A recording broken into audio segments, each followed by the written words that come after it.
Hello दोस्तों, देसी TV Bharat पर आप सभी का हार्दिक स्वागत अभिनंदन करता हूं। दोस्तों, आज हम फिर से ईवीएम को लेकर आपसे बातचीत करने वाले हैं। ईवीएम को लेकर बहुत बड़ी खबर सामने आई है। प्रधानमंत्री नरेंद्र मोदी ने ईवीएम को लेकर चुप्पी तोड़ दी है। जी हां दोस्तों, लेकिन इस बार जो चुप्पी तोड़ी है उसको लेकर कई सारे गंभीर सवाल खड़े हो रहे हैं, क्योंकि ऐसा बोलकर खुद बीजेपी फंस गई है। ऐसे ऐसे सबूत हाथ लगे हैं दोस्तों, जिसे देखकर आप भी हैरान रह जाएंगे। तो आज की वीडियो बहुत ज़्यादा इंपॉर्टेंट है। वीडियो को अंत तक ज़रूर देखिएगा, वीडियो पूरा देखिएगा, जिससे आपको चीज़ें आसानी से समझ में आ जाएं। दोस्तों, दरअसल प्रधानमंत्री अचानक से ईवीएम के समर्थन में आ गए हैं। ईवीएम की खूब तारीफ कर रहे हैं।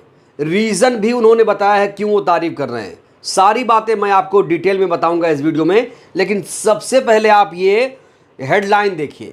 प्रधानमंत्री का ये बयान आया है, ईवीएम से चुनावी प्रक्रिया की पारदर्शिता दक्षता बढ़ी है। दूसरी हेडलाइन आप देखिए, लोकतंत्र की बात करने वाले ईवीएम को खत्म करने की साजिश रच रहे हैं। पीएम मोदी ने विपक्ष पर हमला बोला है। आप देखिए, तो ईवीएम की बात करने वाले क्या वाकई लोकतंत्र को खत्म करने की साजिश रच रहे हैं? तो दोस्तों, एक तरफ जहां ईवीएम को लेकर पूरे देश में गुस्सा है, जहां पर कहा जा रहा है ईवीएम हटाओ देश बचाओ, ईवीएम हटाओ लोकतंत्र बचाओ, वहीं पर प्रधानमंत्री ईवीएम के समर्थन में आ गए हैं। सबसे पहले ये बीजेपी का ट्वीट भी देखिए। आप ट्वीट देखिए, समय के साथ भारत ने चुनाव प्रक्रिया को आधुनिक टेक्नोलॉजी से भी जोड़ा है। भारत करीब 25 साल से इलेक्ट्रॉनिक वोटिंग मशीन का ईवीएम का इस्तेमाल कर रहा है। ईवीएम के उपयोग से हमारे यहाँ चुनाव में ट्रांसपेरेंसी यानी पारदर्शिता और चुनावी प्रक्रिया में इफ़िशियंसी आई है, यानी बहुत तेज़ गति से काम होने वाला लगा है। कुल मिलाकर तारीफ करने के साथ साथ दो चीज़ें यहाँ पर प्रधानमंत्री ने कहा है। एक ट्रांसपेरेंसी की बात की है और इफ़िशियंसी की बात की है। दोस्तों, लगता है कि प्रधानमंत्री को ईवीएम से बहुत मोहब्बत हो गई है और इसीलिए ईवीएम को वो छोड़ना नहीं चाहते हैं। ऐसा लगता है कि 2024 में ईवीएम को लेकर फिक्सिंग हो चुकी है। दोस्तों, एक रिपोर्ट मैं आपको दिखाना चाहूँगा। यहाँ पर एक रिपोर्ट देखिए, ये वायर की एक खबर आई है। ये खबर आप देख रहे हैं, इंग्लिश में ये खबर है, जिसका मतलब ये था दोस्तों, मध्य प्रदेश में ईवीएम का ट्रायल हो रहा था। ट्रायल के दौरान हुआ यूं कि कहीं भी बटन दबाते थे, जो पर्ची थी वो बीजेपी की निकलती थी। ये तो आपने सुना भी होगा ये खबर, एक बार फिर से मैं इसलिए बता रहा हूँ जिससे दूध का दूध और पानी का पानी हो पाए। यही नहीं दोस्तों, यही नहीं, बीजेपी सांसद ने क्या कहा था ईवीएम को लेकर? कहा था, कहीं भी वोट दो, आएगा तो मोदी ही। ये देखिए, ये तेलंगाना के बीजेपी सांसद डी अरविंद हैं, जिन्होंने ईवीएम को लेकर एक बहुत बड़ा बयान दिया था और इसको लेकर भी देश में भूचाल आ गया था। दोस्तों, इसको लेकर भी काफ़ी चर्चा हुई थी, लोग सवाल खड़े कर रहे थे।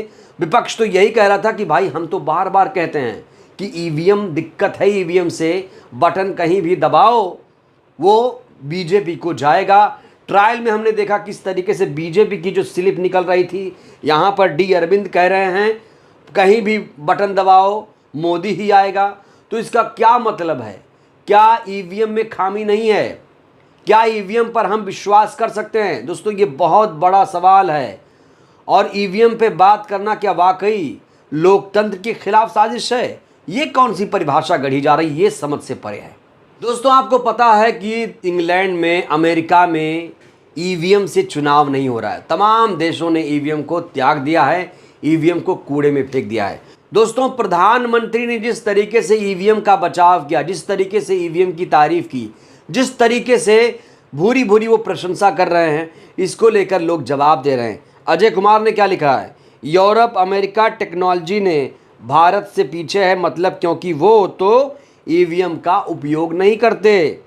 दीपक श्रीवास्तव ने लिखा है, क्यों रुलाते हो मोदी जी, अब आपकी नज़र पड़ ही गई है ईवीएम पर, तो पूरा भरोसा है कि अगली बार वोट किसी भी पार्टी को डालो बीजेपी को ही जाएगा, बहुत होनहार हुआ। तो अजय कुमार जी, दीपक श्रीवास्तव ये साफ तौर पर चोरी पकड़ते हुए नज़र आ रहे हैं। वो कह रहे हैं कि अब 2024 को लेकर बीजेपी का ईवीएम प्रेम जाग गया है। और दोस्तों, नरेंद्र मोदी ईवीएम को लेकर कुछ और कह रहे हैं, लेकिन यही बीजेपी 2014 से पहले वाली बीजेपी ईवीएम को लेकर खासी आक्रामक थी दोस्तों। ना सिर्फ 2014 बल्कि 2014 के बाद अभी तक सुब्रमण्यम स्वामी जो बीजेपी के अभी भी नेता हैं, वो लगातार ईवीएम को लेकर लड़ाई लड़ रहे हैं। ये देखिए, सुब्रमण्यम स्वामी ने क्या कहा था, मैंने पहले ही कहा था ईवीएम में हो सकती है धांधली, एससी ने भी माना था। ये सुब्रमण्यम स्वामी हैं, बीजेपी के नेता हैं, खुली चुनौती देते हैं। वो कहते हैं ईवीएम से बहुत दिक्कत है, ईवीएम से ट्रांसपेरेंसी हो ही नहीं सकती, ईवीएम से इफिशिएंसी तो आ सकती है, जल्दी से वोटिंग काउंटिंग हो सकती है, लेकिन इससे ट्रांसपेरेंसी नहीं आ सकती, क्योंकि ईवीएम में झोला है, गड़बड़ झाला है। दोस्तों, यही नहीं, बीजेपी के एक नेता हैं जीवीएल नरसिम्हा राव, इन्होंने तो बाकायदा ईवीएम को लेकर एक बुक लिखी थी। आप लोग वक्त मिलेगा तो पढ़िएगा जरूर। लिखा है डेमोक्रेसी एट रिस्क, यानी लोकतंत्र खतरे में है, ये बुक का नाम है। आप देख सकते हैं यहाँ पर जीवीएल नरसिम्हा राव इस बुक के लेखक हैं, बीजेपी नेता हैं। We can't trust our electronic voting machine, इन्होंने इसमें तर्क दिया है कि हम क्यों नहीं ईवीएम पर विश्वास कर सकते। यही नहीं दोस्तों, बीजेपी के वयोवृद्ध नेता आडवाणी ने क्या कहा था, ये देखिए, ईवीएम में कई खामियां हैं, मत पत्र से हो चुनाव। आडवाणी से लेकर सुब्रमण्यम स्वामी तक मत पत्र यानी बैलेट से चुनाव कराने की मांग कर रहे हैं, लेकिन नरेंद्र मोदी कह रहे हैं कि अगर आप ईवीएम में खामी निकालोगे तो मतलब आप लोकतंत्र के खिलाफ साजिश रच रहे हैं। तो क्या माना जाए, क्या आप लोग अब भी ईवीएम को लेकर शक कर रहे हैं? क्या आप लोग नरेंद्र मोदी के इस बयान से संतुष्ट हैं? दोस्तों, यहां पर एक बहुत बड़ा प्रश्न यह है कि तमाम देशों ने, England, America, Japan, France, Italy, तमाम देशों ने ईवीएम को कूड़े में डाल दिया। हाल ही में तो बांग्लादेश, हमारे पड़ोसी देश ने ईवीएम को कूड़े में डाला है। हर जगह मतपत्र बैलेट पेपर से चुनाव हो रहा है, प्रेफर किए जा रहे हैं, क्योंकि ये एक मशीन है, ये एक मशीन है, इसमें त्रुटि हो सकती है।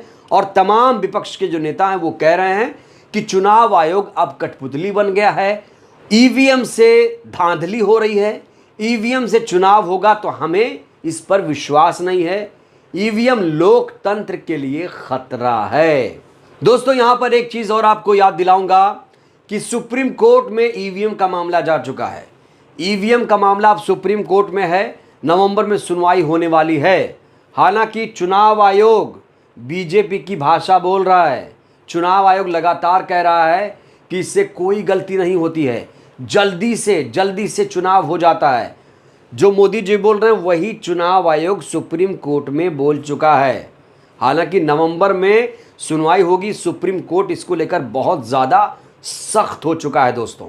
और आपको यहाँ पर एक चीज़ याद दिलाऊंगा, 19 लाख ईवीएम कहाँ है? कोई पूछेगा ये सवाल, जो विज्ञापन मीडिया है, गोदी मीडिया है, सरकारी मीडिया है, वो इसको लेकर सवाल पूछेगा, डिबेट करेगा। आखिर 19 लाख ईवीएम कहाँ छिपाई गई है, किसने छिपाया है? ज़मीन निकल गई, आसमान निकल गया? 19 लाख ईवीएम का हिसाब किताब क्यों नहीं मिल रहा है? जब वो फैक्ट्री से बनकर निकली, चुनाव आयोग तक जा रही थी, बीच रास्ते में वो कहाँ गायब हो गई और कहाँ इस्तेमाल हो रहा है, किसके घर में रखी है, इसका पता लगाना भी ज़रूरी है दोस्तों। 19 लाख ईवीएम कौन इस्तेमाल कर रहा है, कहाँ इस्तेमाल कर रहा है, कहाँ इसका इस्तेमाल होगा, किसी को नहीं पता। सरकार जाने या तो चुनाव आयोग जाने। तो दोस्तों, जिस तरीके से नरेंद्र मोदी ईवीएम के समर्थन में आ गए हैं, जिस तरीके से वो ईवीएम की तारीफ कर रहे हैं, अचानक से वो ईवीएम के समर्थन में कूदे हैं, क्योंकि सबको पता है कि मामला अब सुप्रीम कोर्ट में है। हालांकि 5 राज्यों में जो चुनाव है ईवीएम से हो रहे हैं, 2024 में ईवीएम से ही चुनाव होगा या बैलेट पेपर से होगा, इसको लेकर तो माननीय सुप्रीम कोर्ट ही फैसला करेगा। क्योंकि देश में एक ही व्यक्ति है जिस पर आजकल लोग विश्वास कर रहे हैं, वह है सुप्रीम कोर्ट के सीजेआई डीवाई चंद्रचूड़। दोस्तों, डीवाई चंद्रचूड़ साहब ईवीएम को लेकर कोई बड़ा फैसला ले सकते हैं, अब उन्हीं से देश उम्मीद कर रहा है। बहरहाल, देश के लोगों को ईवीएम पर भरोसा नहीं है। बीजेपी, मोदी चाहे जितनी भी ईवीएम की तारीफ कर लें, लेकिन विपक्षी पार्टियों को ईवीएम पर विश्वास नहीं रहा, यहाँ तक कि लोगों को विश्वास नहीं रहा, क्योंकि है ये मशीन और मशीन में कुछ भी हो सकता है, इसीलिए लोग इस पर विश्वास नहीं कर पा रहे हैं। तो दोस्तों, जिस तरीके से नरेंद्र मोदी ईवीएम का बचाव कर रहे हैं, वकालत कर रहे हैं, क्या लगता है क्या चुनाव आयोग मोदी के खिलाफ कुछ बोल पाएगा? क्या चुनाव आयोग ईवीएम को लेकर सवाल खड़े करेगा? ईवीएम से जो दिक्कत है उसे देश को बताएगा? क्या चुनाव आयोग ईवीएम को छोड़ पाएगा? ये बहुत बड़ा प्रश्न है। इन तमाम सवालों को लेकर आप क्या सोचते हैं? अपनी राय आप जरूर दीजिएगा। वीडियो को लाइक करिए, चैनल को सब्सक्राइब करिए, सहयोग करिए, वीडियो को जन जन तक पहुंचाइए, जिससे बहुजन समाज जागरूक हो। जय भारत, जय संविधान।